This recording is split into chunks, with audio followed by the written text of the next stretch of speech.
Vamos começar agora mais uma aula de Química. Curso de Química Orgânica, Unidade 1. Vamos começar o estudo de orgânica entendendo uma breve introdução. Primeiramente, vamos entender que apesar da química orgânica ser uma ciência nova, a química em si também ser uma ciência nova, o ser humano, a humanidade, já utilizava os compostos orgânicos desde a mais remota antiguidade. Lógico que esta utilização ela se dá de forma empírica, olha só. Não é um conhecimento científico. O homem não utiliza sabendo ou conhecendo a substância orgânica.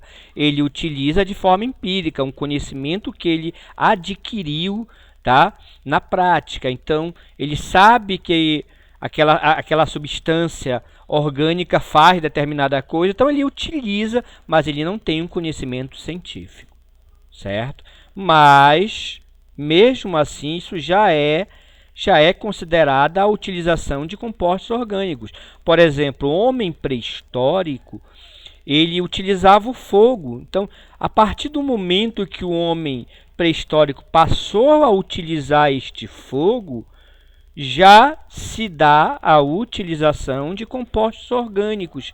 Pois, se você prestar atenção, o homem pré-histórico ele utilizava para manter ou para fazer esse fogo galhos secos, folhas secas, né? Madeira para manter o fogo.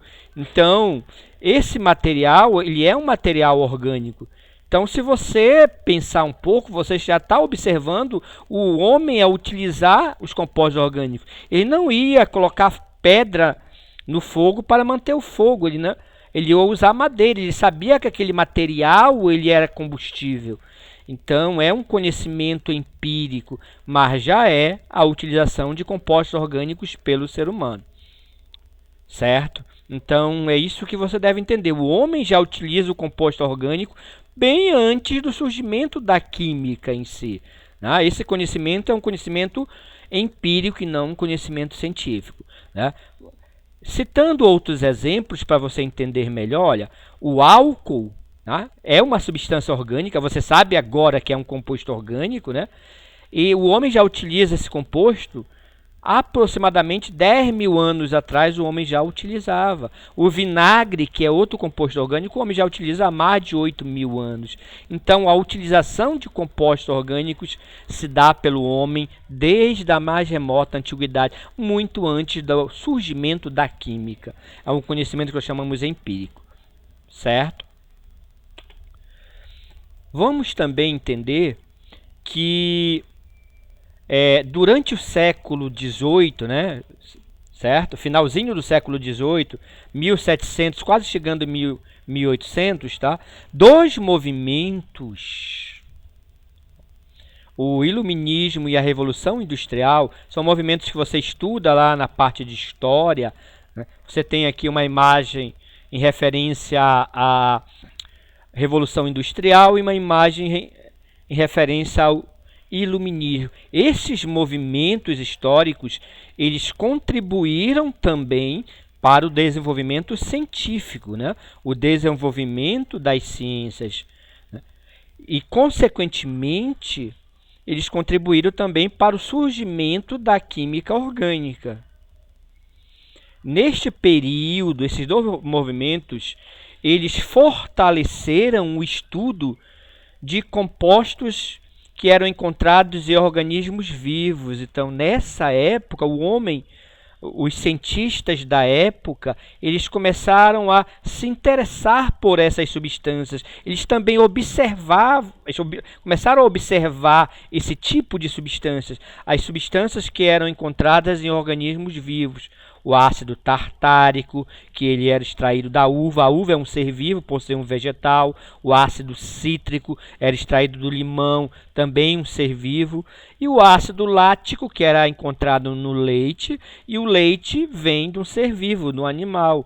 Então, essas substâncias começaram a chamar a atenção dos cientistas, né? A ser atrativas naquele momento. E o homem começou a se dedicar mais ao estudo desse tipo de substância. Vamos agora direcionar o estudo mesmo para o histórico da química em si, da química orgânica, tá certo? Saindo daquela introdução e indo já direto para a química orgânica. Veja, no final do século, ainda estamos no século XVIII, tá certo? Como eu mostrei no slide anterior, no finalzinho do século XVIII, dois movimentos importantes, eles contribuíram para que os cientistas, né, para o desenvolvimento científico, né? Nessa época, os cientistas começaram a estudar aquelas substâncias que eu falei de origem, onde tinham a sua origem em seres vivos. Bom, a partir daí, temos aqui dois caras importantes, o Torben Olof Bergman, né, conhecido como Bergman, em 1777, final do século XVIII, foi esse cara o responsável pela separação da química. Neste momento, podemos dizer, surgiu a química orgânica, porque antes era uma química só estudando as substâncias. Bom, Bergman verificou, como eu falei, que algumas substâncias eram extraídas de organismos vivos, animal ou vegetal. Não poderiam ser encontradas no reino mineral, né? Então, essas substâncias, elas começaram a ser estudadas naquele momento, como eu mostrei, e os cientistas começaram a se interessar mais por essas substâncias e começaram a dar ênfase a esse estudo. E Bergman resolveu, dessa maneira, separar a química em duas. A química inorgânica, que estuda todas as outras substâncias do reino mineral, né? Certo? Chamado reino mineral, aquilo que não é organismo vivo. E a química orgânica seria a química responsável pelo estudo das substâncias que tinham como origem os seres vivos, animal ou vegetal, entendeu? Essa foi a primeira divisão. Então, você tem nesse momento duas químicas, a inorgânica e a orgânica. A inorgânica era muito conhecida pelo nome de química mineral. Hoje em dia não se usa mais esse termo, tá? É errôneo chamar de química mineral. Química inorgânica é o termo mais correto, certo? Bom, então, como nós já vimos, surgiu a química orgânica nesse momento. O responsável por essa divisão foi Bergman. Outro cara importante, também no mesmo período, inclusive, tá? Finalzinho do século XVIII, foi Lavoisier. E Lavoisier não é só importante na orgânica, não. Lavoisier, na verdade, é um cara muito importante na química em geral, né? Ele revolucionou a química em vários setores, tá certo? Então, você ainda vai ouvir falar muito desse cara. Bom, Lavoisier,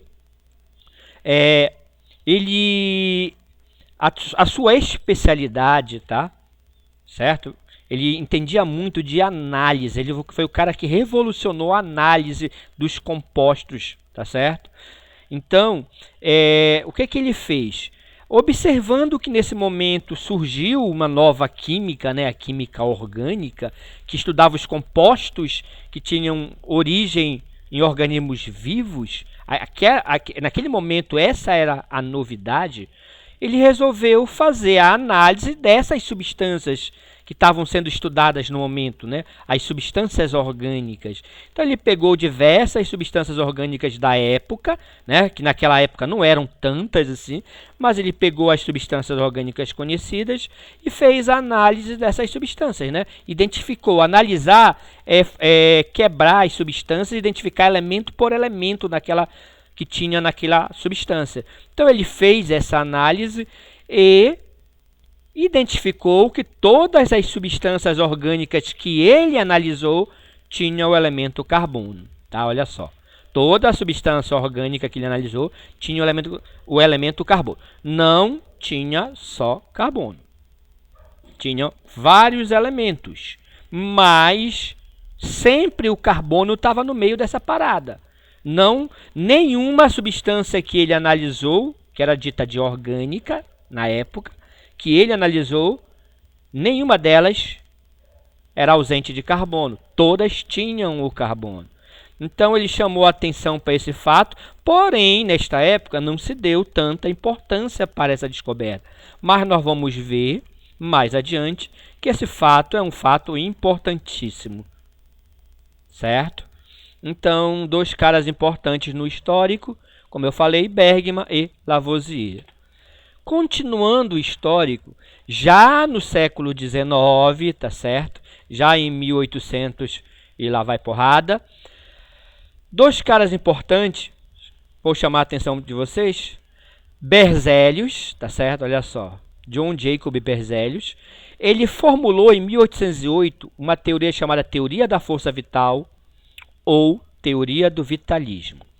Segundo essa teoria, todos os compostos orgânicos, eles só eram encontrados em organismos vivos, pois somente os organismos vivos teriam uma força misteriosa, que ele chamou de força vital. Ou seja, essa força só existia dentro dos seres vivos. Esse era o motivo dos seres vivos produzirem os compostos orgânicos. Então, isso foi conhecida como teoria da força vital, ou teoria do vitalismo. Tá certo? Então, em outras palavras, ele falou, de certo modo, que as substâncias orgânicas elas só poderiam ser extraídas de seres vivos, não poderiam ser produzidas em laboratório, pois necessitaria de uma força misteriosa chamada força vital, e essa força só encontra-se no interior dos seres vivos. Tá certo? Bem, é uma teoria que mistura um pouco de mística, magia, né? Com a ciência.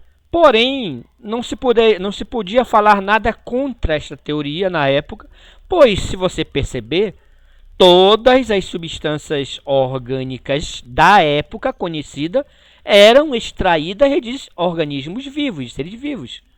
Então, cientificamente, esta teoria ela não está errada, a teoria da força vital. Ela é válida até que se prove o contrário. Tá? Então, como todas as substâncias orgânicas eram extraídas de seres vivos, certo? Não se poderia contestar esta teoria, tá certo? Então, que fique claro para vocês, Berzelius criou a teoria da força vital. Porém, 20 anos depois, em 1828, Wöhler, tá? que era aluno de Berzelius, olha um fato aqui interessante, esse cara era aluno de Berzelius, ele produziu em laboratório, sintetizou, né, a primeira substância orgânica. Então, olha o que esse doido fez. Ele pegou o cianato de amônio, que é um sal. Olha, tá? Preste atenção que esse cara é um sal, é uma substância inorgânica. E, através do aquecimento, ele produziu a ureia, certo? Em laboratório. Ureia é conhecidamente, na época, era, né, conhecidamente ainda é, uma substância orgânica, pois ela é encontrada na urina dos animais. Então, perceba, o que é que Wöhler fez, na realidade? Ele produziu o primeiro composto orgânico em laboratório, a ureia. Esse fato, pessoal, foi muito importante. Tá? Ele derrubou a teoria do professor dele, a teoria da força vital. Segundo essa teoria, as substâncias orgânicas eram produzidas em seres vivos devido a uma força misteriosa. Em outras palavras, já falei, elas não poderiam ser fabricadas em laboratório. E o que é que o doido fez? Ele produziu a primeira substância orgânica em laboratório, a ureia, tá certo? Então, ele produziu a primeira síntese orgânica e derrubou o vitalismo, né? A teoria do vitalismo. E também ele abalou o conceito de química orgânica. Qual era o conceito de química orgânica? Era a química que estudava os compostos extraídos de seres vivos. Olha aí, extraídos de seres vivos. Porém, as substâncias orgânicas elas podem ser feitas em laboratório. Nesse momento, a partir desse momento, se produziu posteriormente vários compostos orgânicos em laboratório. E atualmente, eles são mais produzidos em laboratório do que extraídos da natureza, né? É mais caro extrair da natureza do que produzir em laboratório, tá ok? Então, Wöhler foi muito importante nesse sentido. Então, temos aí o histórico da química orgânica. Chegamos ao fim de mais esta videoaula. Bom estudo para todos.